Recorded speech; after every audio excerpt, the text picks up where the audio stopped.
Hey everyone, and welcome back to Episode Club. Today we are going to be talking Season 4, Episode 1, Two Swords. And joining me today, as always, is Johnny B. Crazy, aka Johnny B. Baelish. How are you doing today? I'm doing okay, Sasa. I feel like this is a weird case of deja vu, but it's okay. It's a good kind of deja vu because I love Game of Thrones and we're going through the rewatch. We're burning through these SOBs really fast and it's so fun coming up on season 8. So thank you so much for having me on while I do a little bit of, William Shatner pause in between. Yeah. Yeah, so if you are very confused, we are filming or recording, Misa and Two Swords pretty much back to back. That's why we're in the same sort of outfit and bar the dishes in the background. Um, can't stop that. So we open up with Fresh season. from Hell's Kitchen. We open up with season 4. So I guess what were your introduction, like your interpretations of what Two Swords could have been about before you watch this? I mean, like what I thought of the title Mm-hmm. during the beginning of the season. Yeah, I didn't think it was gonna be ice. It's hard to know. I wasn't really into trying to predict stuff back then. I was kind of along for the ride. I was just kind of hoping we would get a badass couple swords out of this that would be found, but ended up being made. In the books, it's Toba Mott, right? But in the show, they bring in someone from here. Volantis. Is it? Oh, it's Volantis. Um, it's cool to touch. Love how they break it up. Of course, they did this as well in the books, and yeah, House Lannister has two Valyrian steel swords now. Hmm. Yeah. So yeah. So we start this episode the first time ever that they've had a cold open. They only do this. They've only done this, I think, 2 other times now. So we have Tywin ordering ice to be melted down and created into two swords, burning the wolf pelt or sheath, depending on how you look at it. And Jamie receives his sword, and Tywin says that there's only 3 swordsmiths ever in the world still that know how to rework Valyrian steel, and the one that was brought in was from Volantis. So 2 swords made into one, made out of one. So, what were you thinking when they had a cold open, especially, and this whole um, craftsmanship scene? Yeah, I mean, you're right. They don't really use it, and when they do, it tends to be very good. It's cool to get to see a little bit of the blacksmith work, and think that's when it's smelted or melted down. Uh, you don't get a lot of the ripple effect so much like in the books, but you can only, uh, I guess, do so much. I feel like they possibly could have made it a little more distinguishable from a regular sword, uh, but I do dig how cool it is. And the fact that it's that rare to even have one reforged makes it that more special. Uh, and Jamie finally gets his sword too, because I don't know, after he loses a hand, he gets his Valyrian steel sword he always wanted. I think it's pretty, it's messed up. But that's why you like Jamie, right? Or everybody kind of does. He's been pulled down and humbled on his path to glory in the White Book. You want me to start narrating, Sasha? No, no, it's okay. Yeah, when Jamie gets this sword, you feel like this Tywin's really trying to manifest what he kind of wanted in this episode, which is to have Jamie go back to Casterly Rock and become Lord of Casterly Rock and have a wife and have a family. but Jamie's is very contentious about this because he's like, I've swore my oath to be a Kingsguard until the day I die. It's a lifelong oath. I can't break it. Um, but Tywin's like, we could potentially have some loopholes. I have it in with the king, kind of thing, and that you're my heir. Obviously, because Tywin doesn't want Tyrion to be the heir to Casterly Rock. Um, so why not give this eldest son and eldest grandson a Valyrian steel sword? And the fact that Jamie recognizes immediately that this is freshly forged, and Tywin says, "Well, it was made out of a sword that no one needed anymore." Um, Pretty much is it's kind of comedic, but it's also like, oh, uh, as well. So. Yeah, I mean, do you think that Tywin could have even did this if Joffrey had not let Barristan Selmy go? Like he broke all kinds of tradition right there. Do you think Tywin would have even been able to consider this at that point? Because it would have probably been the first time it's ever been done if he did it. Now it would be like the second time they let a Kingsguard go, so it's not the biggest deal. You know what I mean? I feel like kind of in a sense, in the first time that he was let go, it was because it was Cersei that implored Barristan to be let go. Um, the fact that it's Tywin and that's his eldest son, I feel like it's a lot easier, especially because he is the hand of the king, so he's able to kind of write that out, like basically write a contract that says that he's free. Um, It would be severely frowned upon amongst any knights, yeah. though, right? Yeah, like if this had actually come to pass and this was this had actually went through and it had actually become a thing that had happened, um, that would really have affected negatively the Kingsguard and how people serve.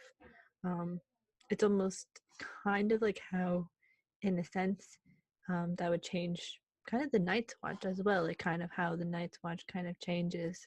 It'd be like all of a sudden all the Night's Watch get to just be married and have children, like that kind of thing. It's like a thing, or they get to forsake their vows uh, later on in life. Wasn't it Visenya who modeled the King's Guard after the Night's Watch and their vows and everything? So that's a good comparison. Yeah, I like that. Pretty much said it for this. I mean, Tywin definitely just wants his name to live on. That's all he gives a shit about. He may love Jamie. If he loves anyone, he loves Jamie. But without a hand, I mean, it's kind of a whole Balon Greyjoy situation, right? Yeah, and it's what did he say? He says a man with no family needs any help that they can get, meaning the sword. And yeah, it's funny how like Tywin just kind of disregards what other people say for the motives of his children. Like the lion has no qualms basically with the opinions of the sheep. So yeah, it's funny how Tywin And likes to father his children. he could have made Jamie do it, right? He could have made him do it. Like, Talon probably had all the resources to make Jamie take that, but he did respect Jamie's decision, so that would lead a little more credence to him actually loving Jamie. It's hard to tell with Tywin, though, you know? And yeah, and when Jamie's basically says no, he's not gonna go to Casterly Rock. Tywin basically says, "Go serve as a glorified bodyguard," which is kind of what Tywin has deduced the King's Guard to, which is kind of funny because that's protecting his grandson. So it's kind of funny.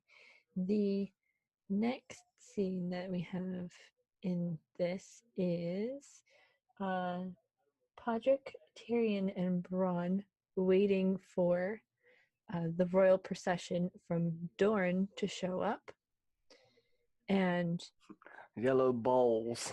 yeah, the yellow poles, and more specifically, the Prince of Dorne to arrive for the royal wedding.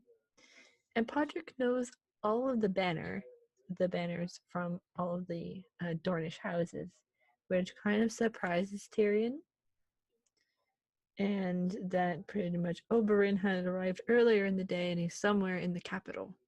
So, what do you think about like Yeah, this? I mean, he's a lesser house. He's gonna be given the opportunity to be taught that. But as we've seen through all the texts, many people are given the opportunity to teach it. A lot of people don't take to it or just don't keep with it because there are other things to do. Seemingly, Pod has some knowledge.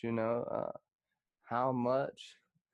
It's hard to say because they never really let us in on the secret throughout the show. Maybe Pod the God will reveal his secret, and not the sexual secret, just his secret of being. Because he has this whole Buddha-like aspect to him, this whole Zen.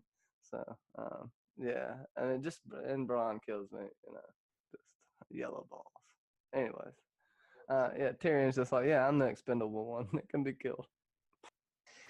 Yeah, and it's funny, like with Braun trying to figure out what the banners are, and Pod If he obviously. is a rain, he's hiding it very well.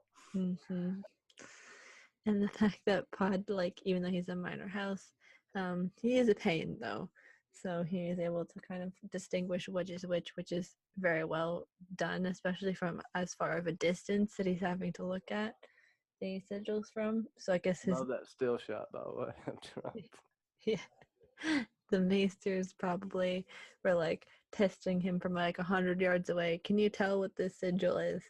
Um, but it's funny, and the fact that the the bodyguards or the royal procession is like Oberyn is somewhere in the castle. He already or in King's Landing. He arrived earlier in the day. Kind of was like what um to Tyrion because he expected Prince Doran to show up, which obviously we know that Prince Doran is suffering from what's it called? Not angina, The gout the gout. is the rich man's syndrome. I can't remember exactly what it's called, but it is gout. Yeah, so it's like a heart sort of condition, but Yeah, and his like feet and joints swell up with this type of buildup.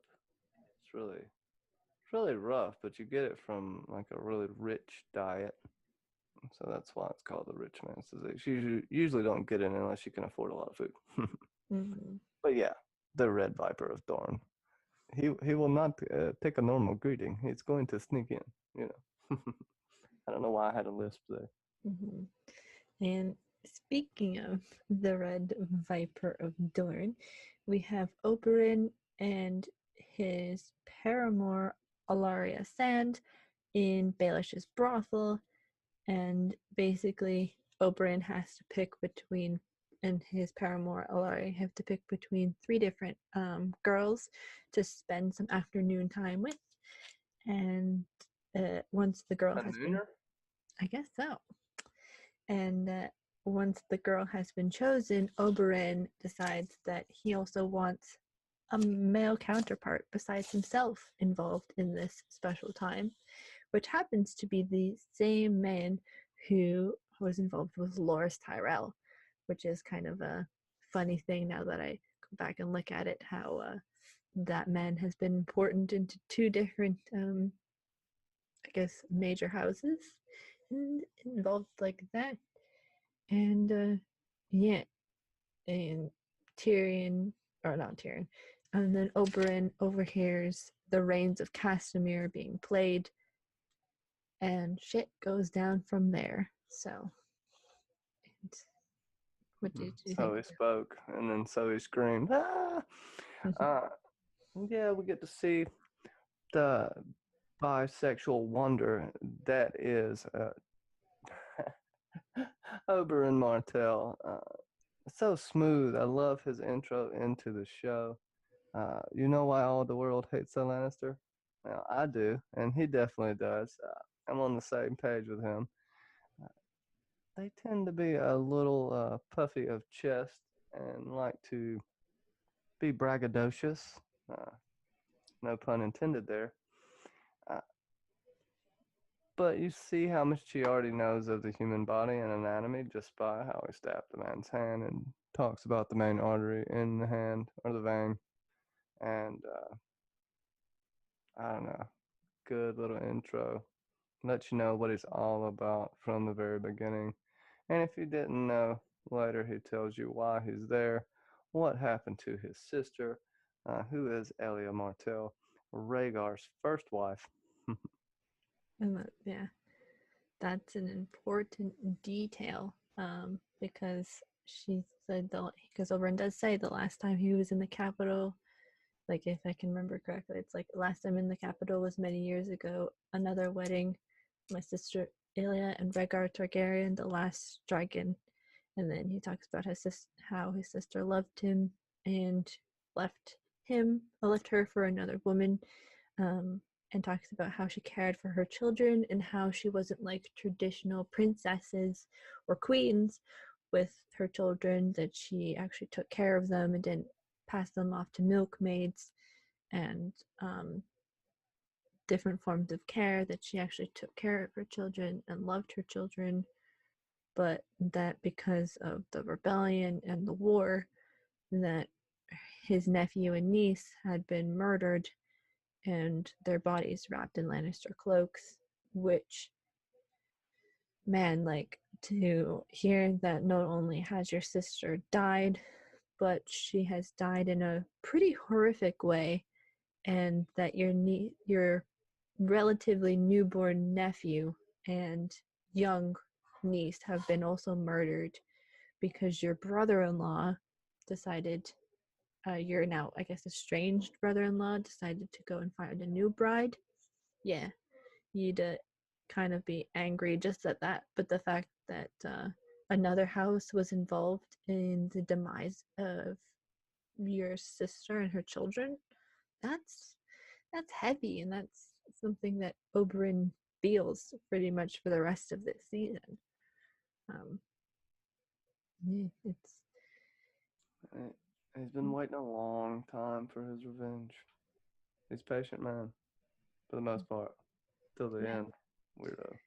because probably at this point it's been about 20 years maybe since the rebellion, because it's had been 17 years in season 1 since Ned left when Catelyn, and it's been about It's 14 in the books, I think.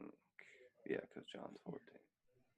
yeah, so it's been about what, probably at least 19 years, so about 20 years, a 20-year, not well, kind of a grudge, but the fact that he's having to hide out and waiting for the moment to figure this out, and it, it's difficult, and it's one of the only really scenes that actually talks about Elia Martell, um, because most of the other scenes that involve talking about Rhaegar, just Rhaegar or Lyanna, it's I think this is maybe the only time they actually mention her name.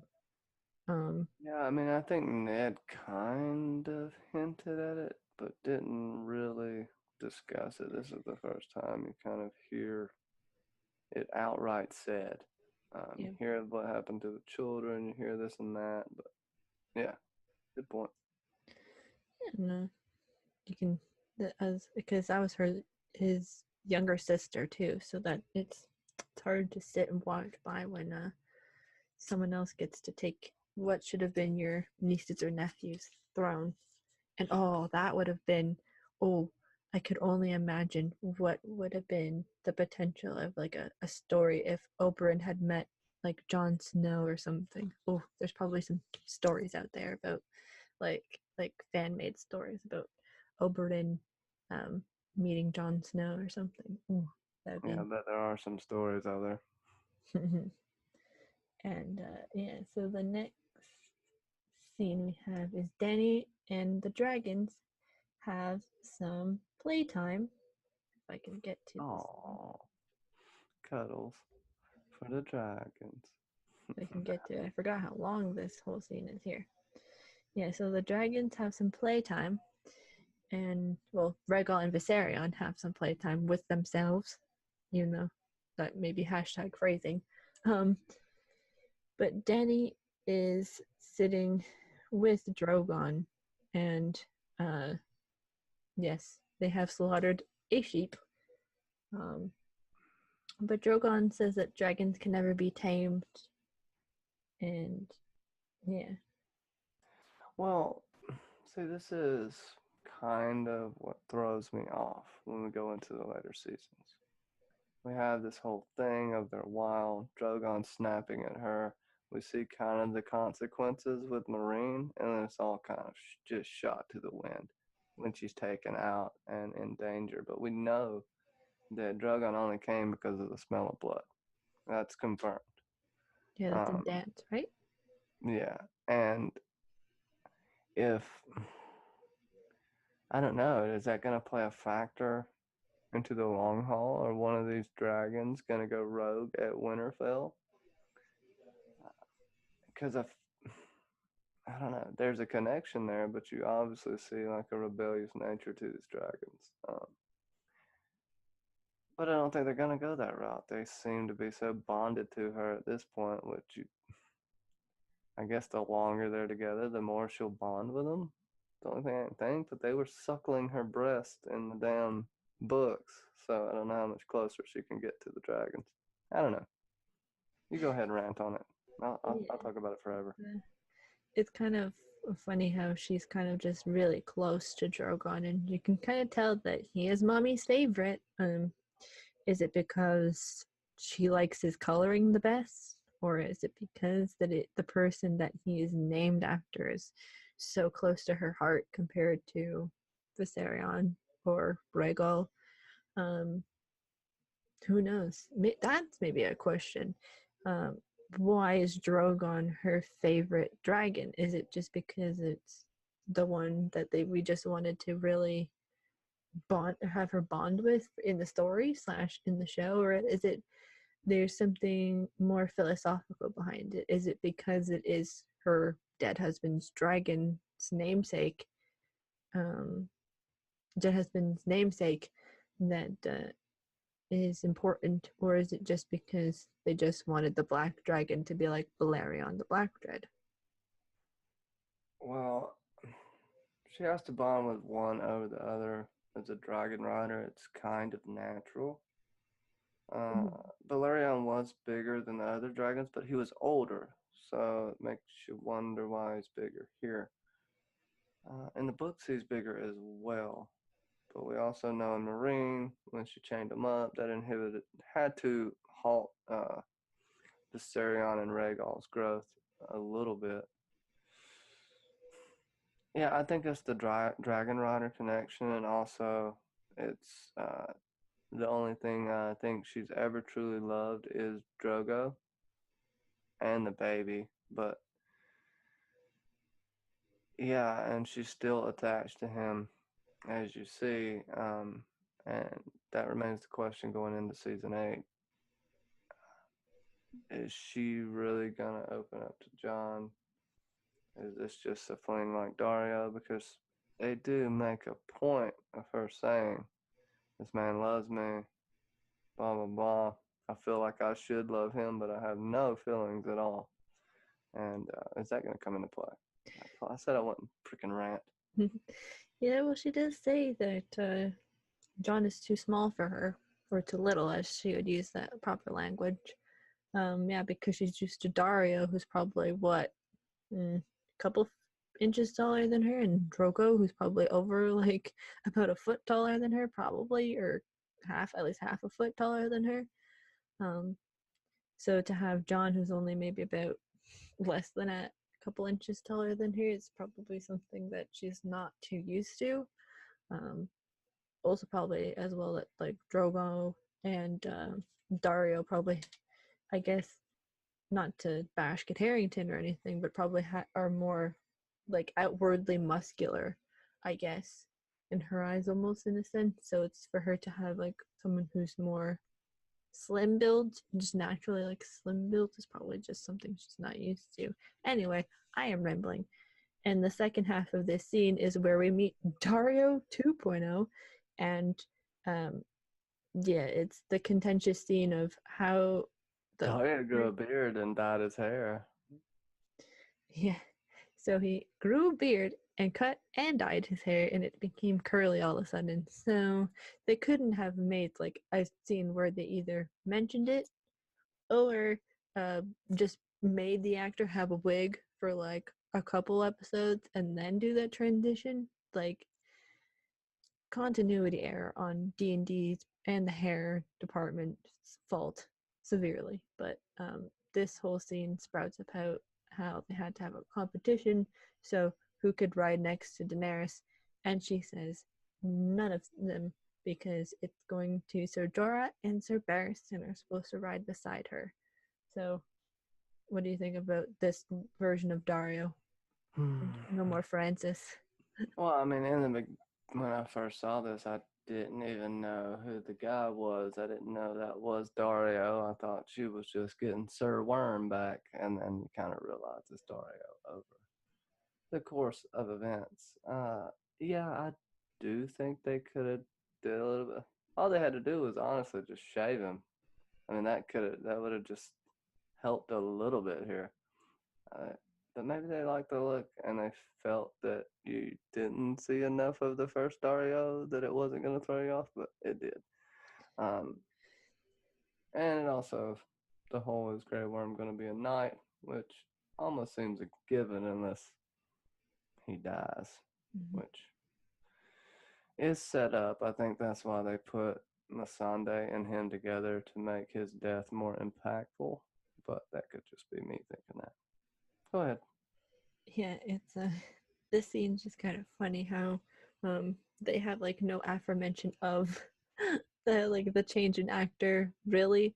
Like I think, even though this is my like tinfoil theory, if you go back into one of my first videos, you can see like on the thumbnail for is John Dario 2.0 2.0 kind of video that they, I feel like almost they strategically cast this actor and kept his look to look like John's actor so that if Dario is to come back in season 8, that there's a contention of, hey, you picked a guy who looks exactly like me, but like slight difference, that looks pretty much like me and just has more titles, even the fact that she's supposed to marry someone who is um has more uh pull on Westeros and is a perfumed lord.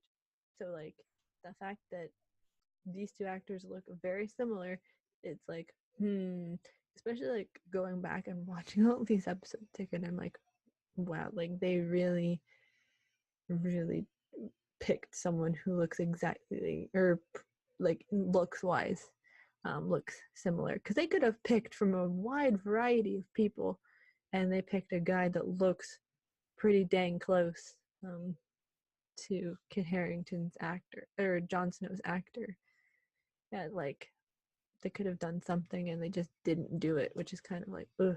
But I can see how they figured that there was enough time between season 3 and season 4 to change. But at this point, this was what, 2014, when this season came out. So binge culture, people would have been so confused, especially if you had binged all of season 3 and coming into season 4, you're like, hmm?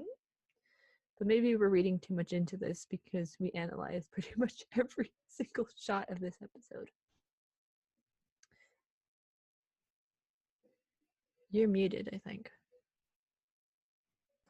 I think at the least they're probably just getting kind of closer to what Danny's type is going to be overall. So it's not such a shock when she does become attracted to John later, maybe.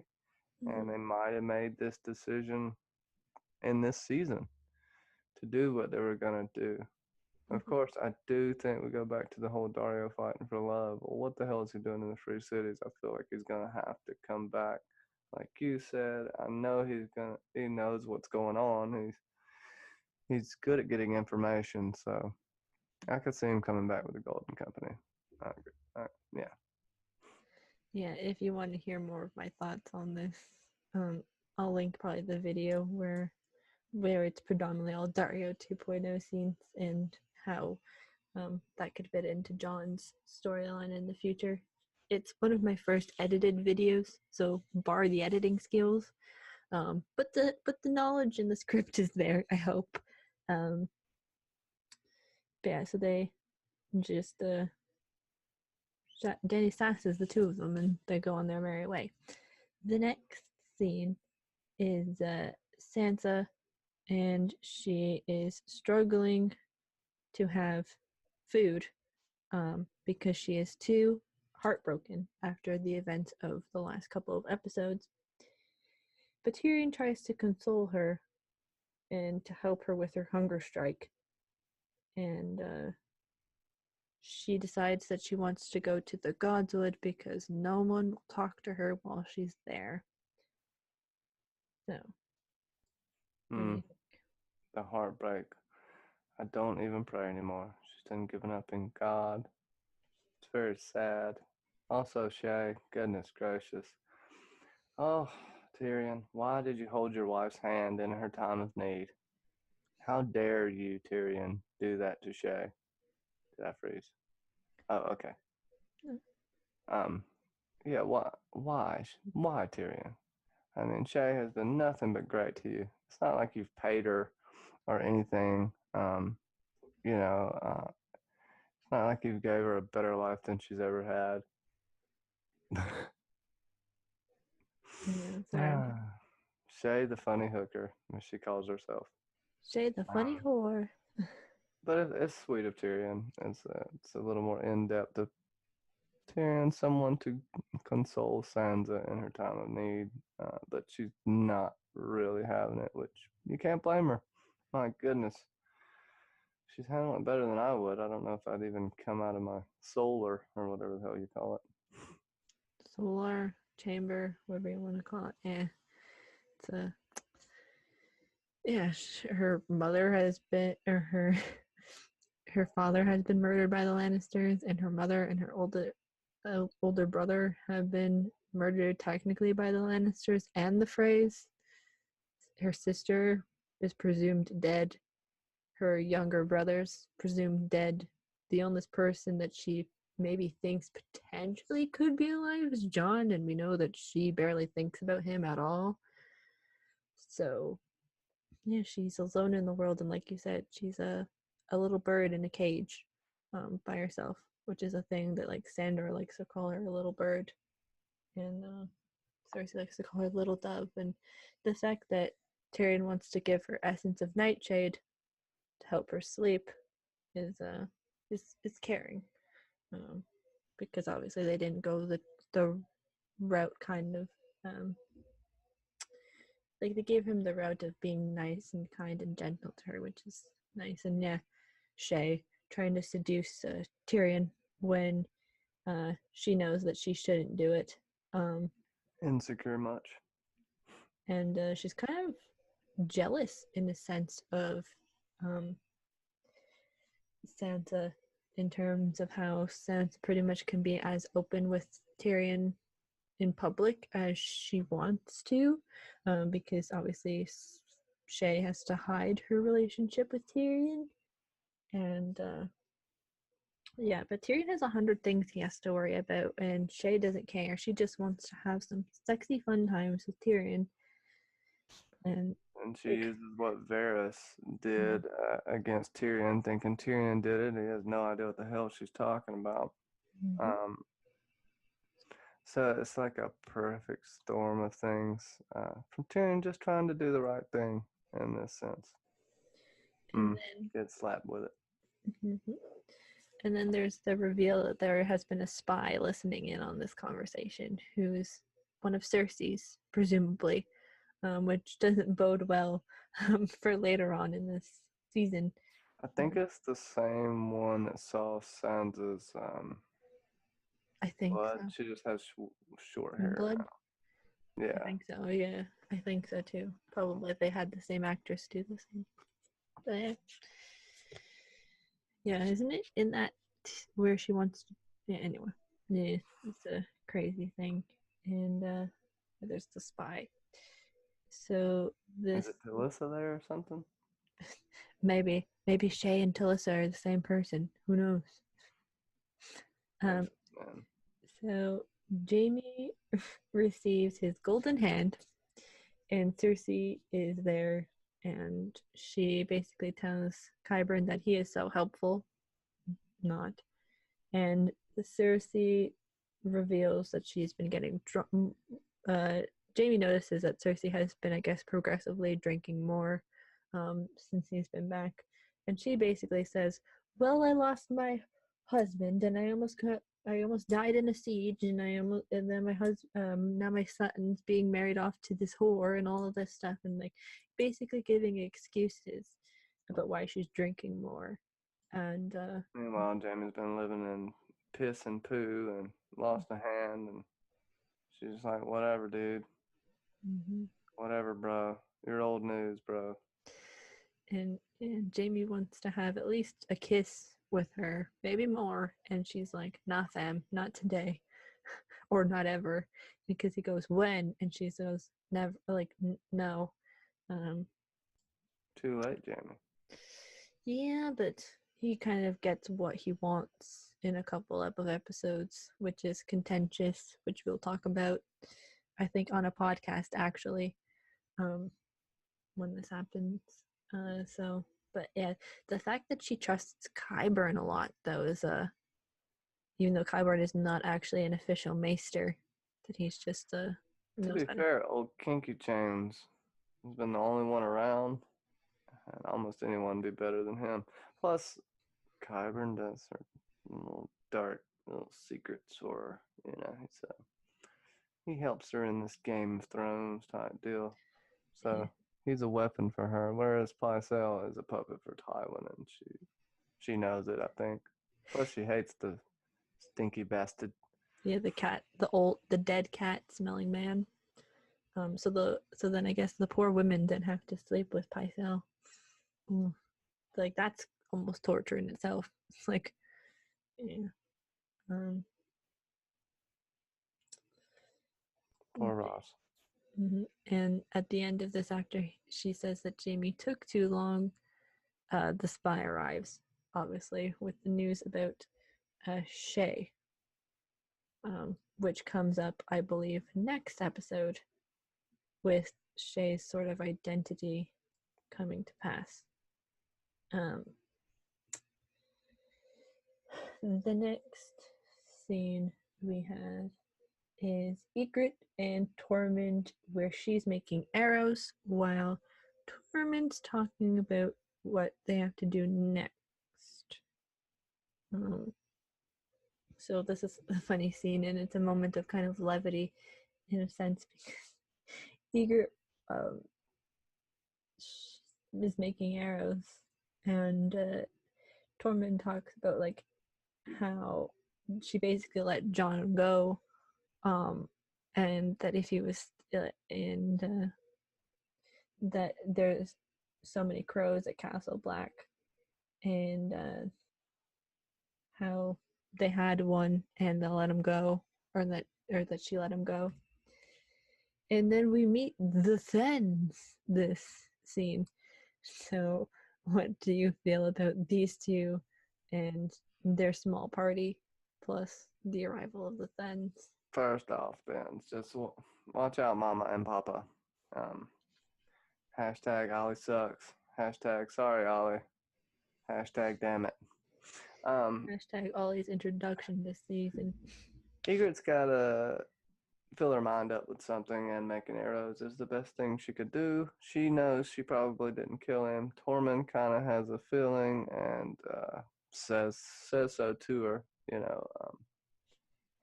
Pretty much threatens her, which she knows that's why she had to shoot him in the first place. I think also the pain of him leaving her. Mm, it's tough. You can kind of see it. The great acting here of Rose Leslie, right? I got the name right. And whoever Tormund is, I can't think of his name right now. Kristoff H something. Can I Yeah, remember Kristoff how you Lee pronounce? something. Can't remember how to print. It's Swedish or finish or something. But yeah, they had to go ahead and throw the cannibals in here. It's a short, good scene, and then we had the Thins as cannibals, which in the books they aren't. Plus, they have some runes on their armor, if I'm not mistaken, which would have been awesome in the show. But It's I funny. think it's they kind of is that a caveman? Which one? The one with the fuzzy hair. Maybe. Never noticed that before. That's weird. Um, I think they went a little overboard with the Thins, but it's okay. They didn't go too overboard. No. But in my opinion, I think they kind of did. Uh, you know, Yeah. putting the whole arms on there. They're gonna chop them up and like take the skin off. It's not gonna look just like an arm on a stick. Uh, they would prepare it some sort of way, but still, shock factor. You gotta have a straight up bad, which you don't necessarily have in A Song of Ice and Fire. But here, these guys just suck. Mm-hmm. Sorry, ranting again. No, it's okay. Yeah, you kind of have to have because like for majority of Westeros, for majority of Westeros, the wildlings are just bad in general. But to have that kind of separation of Tormund, Ygritte, and those wildlings versus the Thenns who like to be cannibals and eat all of these things and have these weird markings on their head and such. It shows a dichotomy between the wildlings and kind of you like separating the two and us understanding that there's are those 100 clans, 50 clans, something like that, that meant is supposed to unite, which is the next the next scene actually. Um, but it's like when I can't remember his name. He's like the leader of the Thens. He goes, you really ought to try crow. And for like a second, you think the bird crow. They've probably eaten that before, but then you realize they're actually talking about the human crow. Um, which when watching this for this first time, I was like, oh god. Um, but hey, you got to do what you got to do. Alistair even said that sometimes they had to eat their brothers and the brothers in arms. So it's not These the guys most. don't have to. But what if they had a king? Would they turn into Azor Ahai? What do you mean? There's power in king's blood. So Oh, if you eat a king, does that like turn you into something? who knows? Maybe it gives you immortality. Nothing. Oh, Euron's main goal there to eat Aegon or Jon Snow. Holy smokes! you go. Well, it's was it later on in season 7? It's like the Kraken rose up to try and kill Aegon the Conqueror. Who knows? Um, Oh, the next scene that we have is John basically recovering from it, having recovered from his injuries, talks about Rob and jealousy and how he's always thought that Rob was always better at many things than he has ever been, and they can't hate him. And then Sam says that sometimes he hates John um, for who he is. And then John has his meeting with, I guess, the Night's Watch count, the Night's Watch jury, um, to figure out if he is guilty or innocent, aka live or die. Um, and you yeah, had the dreaded. You made the beast with two backs, bro. You gotta get beheaded. yeah, but it's like Alistair But is my just lips aren't chapped, sir. Alistair is like, oh, why did you do this? And then Janos is like trying to kind of be like Alistair, but he's failing miserably. Um, and Maester Aemon says, if we beheaded every ranger who laid with a girl, then the mall would be manned by headless men, uh, which is a kind of funny thing to think about. It's just a whole bunch of headless bodies just walking around Castle Black. Some Pirates of the Caribbean shit right there. Yeah, and it is funny way now that we both know who they are to kind of each other, John and Eamon especially. But it's like it's funny how his like great, it's like great. I think it's like four greats grandfather, um, was pretty much saved his life in a sense, um, because Eamon's like 102, I think, when he dies next season, I think, or something like that. Spoiler alert. Spoiler alert.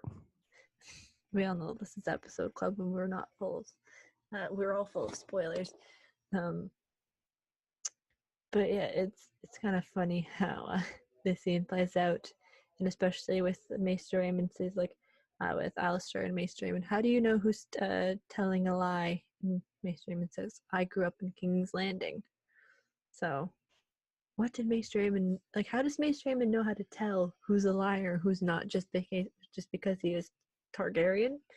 Is that like, does it give you special blood powers if you're born Targaryen? You're able to tell who's lying and who's telling the truth. Some people are just really good at it. That's how you gotta be to And be it, a good poker player and be able to read people. But Mr. Aemon can't see their face. He has to do it through voice. Maybe the change in pitch and tone, uh, what they use as far as the syntax of a sentence. I'm sure he's had plenty of time to figure it out. Um, or he could just be a bullshitting old man. I believe him. hey, if the last Targaryen was there, or the believed one of the believed last Targaryens was there, I'd be like, hey, listen to the old man. It's like listening to your grandpa. Gotta do what grandpa says, or you get hit. Um, but then Alistair Thorne just being old beady eyes, as I think Drinks and Nose calls him. So it's Pretty sure that's what I call him. and you call him too. I think everybody calls Alistair Thorne beady eyes, but shout out to all of our friends. Drinks and nose, everybody. There's a Um, billion of you. so oh, so here we have Olenna. Olenna's my favorite grandma in Westeros, and she's basically giving Marjorie necklace advice about what she's gonna wear on her wedding day, and she's like, none of these do, and she throws one off the cliff, and she tells the other, like, I guess handmaidens or second or third cousins of Marjorie to basically go and find the best necklace, and whoever gets the best necklace gets to have the next best necklace. Geez, how many times can I say necklace in one sentence? Um, and Olenna basically says that the Marjorie Tyrell that walks into the Sept of Baelor in a fortnight is going to be remembered in history, pretty much. So she has to wear the best of everything. So. Oh, she gonna remember. She goes out with a bang. No doubt. They will remember her forever. The Green Fury. I think so they'll call her. Uh, I think Cersei refers to her as the doe-eyed whore. or something like that. Something like that, yeah. Ah, yeah, it's hard to think about it because I mean, honestly, Elena really is a great grandmother and mother. She's very caring, nurturing. She knows when to be thorny and when to be sweet.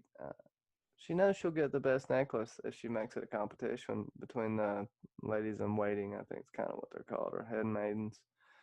And the whole second best thing. Uh, won't get into the whole thing you said. I get lost in there, but it shows the dichotomy of how to rule. Her ruling more like a rose with thorns, but the rose comes first, and Cersei ruling more like a lion with a thorn in his paw. Holy crap, that was a good one. Glad we recorded it. And I'm so funny. then we have Brienne, who talks to Olenna, and it kind of freaks Olenna. She's like, my word. Um, and basically, Brienne says that Renly didn't die because of her, that it was a shadow. And that Marjorie corrects her and says that it's Joffrey who's now king. So now we kind of get those two back together for a scene, which is cute. And then we have, unless you want to talk about Brienne for a second. It's just funny, and also kind of heartbreaking for Brienne because she's heard this her whole life, and you know it's hurt. Everybody's been made fun of a little bit or aghast, even if one day you have something wrong with you or you got a bruise, scar, just that feeling of people kind of when they see you, it's just an awful feeling. So I can really feel for Brienne, but she talks to Marjorie, lets her know what's uh, going on because Brienne seemingly almost trusts everyone to a fault. Uh, she slowly learns. It's hard. She stood there in a damn castle just staring for a candle forever, so they killed me with that one. Um, but yeah, doesn't this segue into Sansa? No, we go to No, okay. Jamie, Joffrey, and Marin fucking Trant first. Yeah, we can go ahead if you're ready, unless you want to say something about this. So no, just with Brienne, it just shows that Brienne has another girl in her pocket, like a girl that she can kind of talk to. Yeah, here we have Jamie, Mirren fucking Trant, and Joffrey basically discuss protection and why Jamie has like 2 paragraphs in the book of brothers, if that's the right word for it, and how Jamie says that there's still time for his pages to be filled. So, what you feel? It's confusing because if you want to say that his pages are going to be written in the white book, then that means they're still going to be a white book. They're still going to be kind of the same thing after it's over. And you got to say, well, maybe not, but maybe he will be remembered in a book, maybe not the white book. You have these 2 paragraphs. I mean, he's a Kingslayer, Oathbreaker. He's not well regarded by any of the Kingsguard and never has been. He's always been muttered about for doing what he thought was the right thing. He never told anyone the right story except for Brienne. And then here you have Joffrey just rubbing it in, Meryn Trant just kissing Joffrey's ass. I mean, his nose has so much shit on it. He's such a brown nose. And it's very painful to watch his son sit there and unknowingly put down his father, the person who made him. Like, that little fucker wishes he could just hold a candle while Jamie took a shit, much less talk down to him like he's better than Jamie. I don't know. He just was about to feed Rob's head to Sansa. What the hell is he talking about? You know, whatever. Sorry. No. Yeah, it's a sticky situation that Jamie's kind of in. It's like he has to school his children without outwardly schooling them as his children. Especially his sons, in a sense. It's kind of funny because he does kind of this sort of similar scene with Tommen after Marcella is get laid in state, I guess you could say. And he has to kind of be slightly like parental with him, but yeah, it's kind of funny. And then just Mirren Trant, just go away. Um, but anyway, um, yeah, it's a weird scene, but I think it may come to pass that Jamie will have some words besides the paragraph or 2 paragraphs written about him in the future. The next scene we have is Dany standing with her gal pal Missandei before being interrupted by Dario 2.0. And basically he shows her 3 different types of flowers. Blue, it's like a blue rose, I can't remember the name, and it's to break fevers. A red flower that's to help, no, it's poisonous if you make it into tea. And widows something, not widows whale, but like widow's flower or something. Um, if you make it or something else is with it, and basically the scene boils down to she has to not only know the people that she is fighting for and protecting, but also know the lands um, that hold these people. Rhaegar give Lyanna a blue rose? Go. Yeah. So this is kind of a funny thing that they don't call this a blue winter rose. Obviously, winter has not come to Essos at this point, but that does suspiciously kind of look like probably what a blue winter rose could look like. Maybe a blue winter rose is a lighter blue. Um, but yeah, I feel like there could be a scene if they do play off um, the blue rose motif, which they haven't. They've normally just done feathers with Lyanna, but it'd be kind of a nod to the books if John, for sake of argument, while he's still in romantic phases with Dany, um, gives her like a blue winter rose on the way to Winterfell, or something, or when they're still Oh, in I the see it now. On the way, like in Winter Town. Look, it's a blue rose, a blue winter rose. It's the rarest in all the land. You know, my Aunt Liana get one of these from your father, your brother Rhaegar. Oh yeah, it's gonna be corny like that. Like right before they get to Winterfell, he's gonna be like, "Oh, look at this over here. yeah, it's like Found a a blue blue rose rose, in and the then back." gives it to her, and then there may be a backstory with Bran, and be like, "Yeah, that was what your mother was given by your father, aka your new lover's brother." If that does happen, that's gonna reinforce that she dies in childbirth. It doesn't even reinforce that the child lives either. Like I don't know why people think that is guaranteed. Um, Also in Dance of Dragons, if you go read back at the end of that, her last chapter, she's probably having a miscarriage. Take with that what you will. Um, Yeah, yeah, I know it's a sore subject, but it seems like she's just been set up for that. Um, yeah. yeah, I don't know. You know, Mhm. whatever. Maybe this blue, blue rose type theory maybe come to pass. Who knows? It'd be cheesy as hell, but they did parallel John and Danny with Rhaegar and Lyanna last season, so I wouldn't be surprised if there's like a flashback scene, if we get one, of the tourney in the blue winter rose, John and a blue winter rose. So, He loved her, and she loved him, yeah, but and yeah, then it got weird. yeah. But the funny quip about this is she like, do you want to walk in the back of the line without any shoes? Um, because of this, but How many takes did it take him to drop the sword at the same time? who knows? Probably a couple. Um, uh, and That's why then they cast him because he was the only one that knew how to drop a sword. Boom! I figured it out. and yeah, they hear that the procession has stopped, and it's because there is a slave girl who is now a mile marker um, on the way to Marine.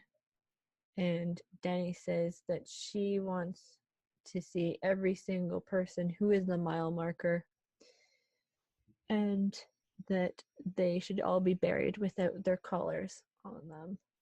Um, yeah, it's a kind of a touchy scene because it is a child who's been now used as a marker, and we all know that there's different ages of slaves that are used, but yeah, so Yeah, that had the most impact, but it's still, like you said, the mom of that child actor had to be having fun, or at least not watching. Yeah. Either way, I don't want to get into that. Um, Danny expression. really is touched by this, and we see that this does motivate her. Mm-hmm. But I think she lets it motivate her a little too much into where she tries to force new traditions on people. And like you said earlier, when Dario was giving her the rose, talking about how you need to learn the land, the lay of the people, this is what her big struggle is. This still seems to be her struggle in Westeros. She can overcome it. but there will be a little bit of fervor there. Hmm. And how could you not want to avenge that child? How could you not want to do something about it if you do have the power? The thing is, if you do have I mean, what gives you that right to judge these people? And then, yeah, slavery is bad as shit. Destroy it. But then afterward, what do? That's what the big question is. That's what Danny's whole thing poses. Um, Yeah. What's life after slavery for these people, or these these type of people? Like, what's life after slavery for most of them?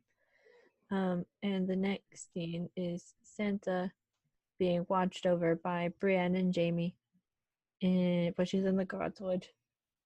And Jamie says that he can't. What is he gonna do? Kidnap his sister-in-law and bring her where? Um, because he swore to protect the girls and to bring them to Catelyn Stark, but obviously now she's dead. So what are they gonna do? And then Santa gets followed by Sir Dantos and is given the necklace, um, the important necklace that's going to be used in the next episode. And yeah, and Sir Dantos says that it was from his grandmother and that it wants one more moment in the sun. So, yeah, I mean, this scene accentuates to me the fact that they both are going to have to protect Sansa. You could argue that Brienne has already done it, but I feel like she's going to need to do a little more. And Jamie will get his chance to save the girls, at least one of them, maybe even both.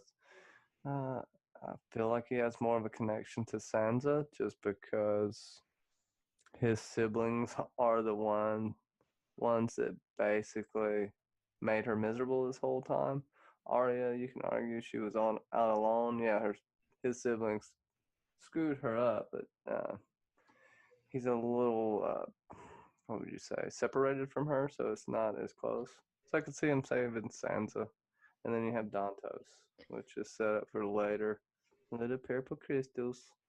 Um, and it's a really quick scene, but it gives this whole spiel, which he seems to be a good liar. We're all good liars. We're all liars here. Uh, we're all liars here, Sansa. And gives this whole spiel about his ancestral necklace and all that. But if she was thinking right, a real alcoholic isn't going to give her that. He's going to go try to get money for that for more alcohol. Uh, But she's still a kid. She's still looking for any hope, any opportunity. Why wouldn't you? And when she's already in a moment of crisis, so it's really hard to think during that. So she's just kind of going with the flow here. I don't know what else to say. I'm rambling forever. yeah, it just seems like Jamie will more or less swear his sort of allegiance to Santa rather than Danny, just based off the fact that Santa is his sister-in-law, technically, still, even though obviously Tyrion has switched sides, um, or he would just pick Tyrion and Sansa over Danny. But I do feel like Jamie will most likely try to at least save or protect Sansa. He may be in her Queen's Guard one day, who knows, instead of becoming the Lord Commander of Kings or Lord Commander of the Night's Watch. But yeah, there's something important of the scene, and there's a reason why he mentioned that she's his sister-in-law. Um, and we kind of reached the last scene, Johnny B. Baelish. And the last scene that we have here is Arya and the Hound. And Fucking the chicken. Hound says, "The little lady wants a pony." And The little lady wants a pony. the hell? The little Ah, lady wants the little lady wants a pony is what the Hound says. And they come across Polliver in a tavern, and pretty much what do people name their sword? Lots of people name their swords, and Salamis? What the fuck, salami? and yeah, Salamis. And basically, the hound says that he wants to eat every fucking chicken in the room. And then a fight breaks out, and Arya and the hound just go on their merry way in the end. So, I'll gush about this in 5 minutes or less. Okay, so the hound and Arya come on up, and yeah, like you said, she wants a pony, and she spots Polliver. You can see it in her eyes, and there's Needle. And we get the whole "what the fuck's a Wami" quote, which is just fun. This whole scene with him, fuck the king. Now I'm gonna have to have two chickens, like, and Arya uh, gets her first taste of not taste. She actually starts to realize how much she really likes the Hound here. I think when he's, especially when he said "fuck the king," and she's just smiling. She's kind of beside herself, and then she decides to help him, almost kind of save him in a sense, and get Needle back and take back her life. Uh, Try to be in control. You can only be in control of your life so much, and she gets her sweet revenge, and she relishes in it. It's almost scary how much she enjoys it, and we see that later that she definitely enjoys it. You can't say Arya does not enjoy killing, but so does the Hound. I mean, she learns from the best. yeah, most definitely. And it's the the hound loves his chicken. He hated pork, so now he's back to chicken. He didn't try beef yet, which is something kind of laughing at, that he's tried pork and he's like, nah, I'll just stick with chicken. So I guess the hound really isn't really a red meat kind of a person, but it's kind of funny. And then yeah, she has that whole line with Polliver, like, "What's wrong with your leg, boy? Carry me." And it's funny because, and it's not funny, but then she's, but funny at the same time. And then she stabs him in the neck, like he did with Lummy.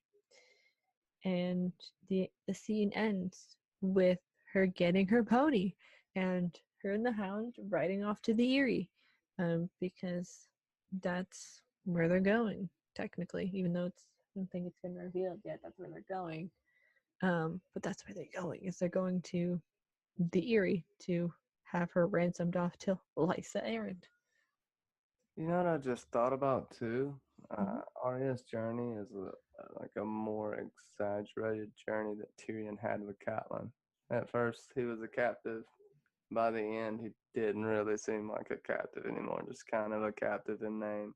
And this is a little more exacerbated than that. And you see the culmination right at the very end. They go off into the sunset that is caused by fires caused by the mountain killing every fucking one.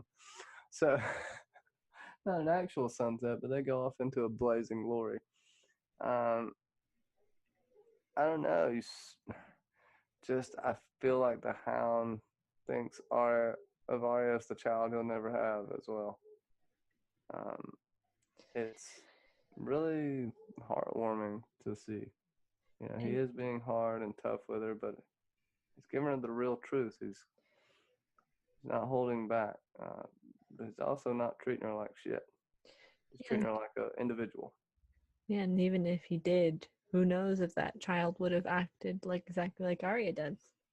Sometimes your pseudo children act more like you than probably your actual children.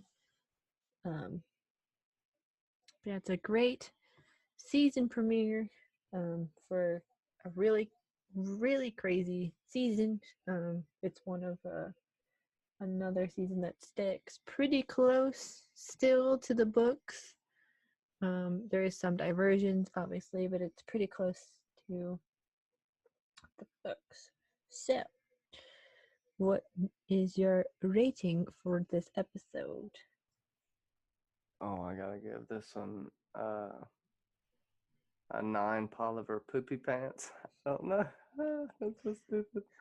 But you know what? I'll own it. 9 Polliver poopy pants. Yeah. So I give this episode also a 9, but 9 fucking chicken chomps, which is something I think I gave it before, but I feel like this episode warrants this. Or every, no, here you go. Every fucking chicken chomp. Um, this episode, and um, Every fucking chicken chomp on this podcast. yeah, and so although we've done this before, where or what is your last thought on this episode, and where can everybody find you? My last thought is this is kind of the peak of a bunch of relationships when you think about it. This is the peak of Shay and Tyrion. This is where they start to burn down. This is kind of the peak of Arya and the Hound. They don't burn down, but shit drags them down along the way. You have the peak of Jamie and Brienne right here too. Um, and there's probably other people I'm not thinking of, but it's a good culmination of relationships in this episode. Lots of people, great dialogue. The fact that we gave it such a high score when there's not any action in this, not really. Maybe the end scenes, the least bit of action you kind of get, which it's good and gritty and raw, but the episode as a whole is more dialogue based, which I don't mind if they do it right, and they definitely hit it on the head here, in my opinion. Yeah, and there's my long drawn out thought.